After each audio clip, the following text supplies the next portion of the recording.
not really a question, but they wanted to kind of get more from me on how my personal and professional journeys have been non-traditional.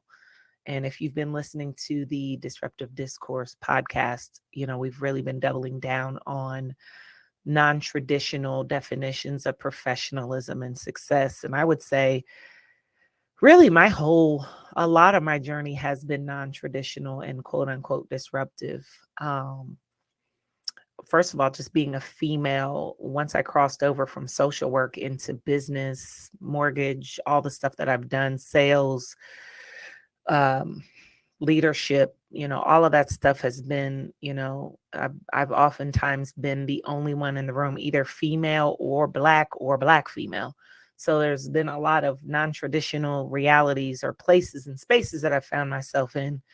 And even how I've shown up, if you notice how I talk and show up with the outfits that I wear and the way that I talk, a little bit of cussing here and there, um, I just because I've had to suppress so much of my truth in my personal reality, being a survivor of sexual abuse as a child, um, I'm just really not a fan of self-suppression because I had to do it so much of my life growing up.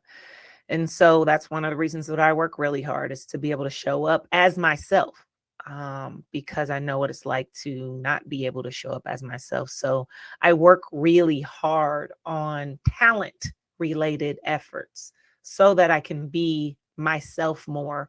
And myself generally is non traditional, be it how I talk, what colors I wear, how I think, all of it. And so I don't know. I think for me, I would certainly credit being raised by parents who told me I could do and be anything.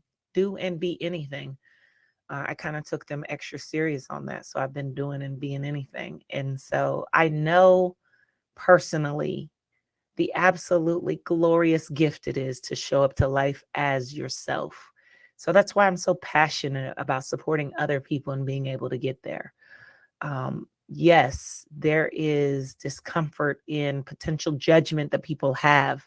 But what I realize is that when you don't show up as yourself, you're also experiencing discomfort because you're wrestling with the fact that you're not actually being yourself and you really want to be.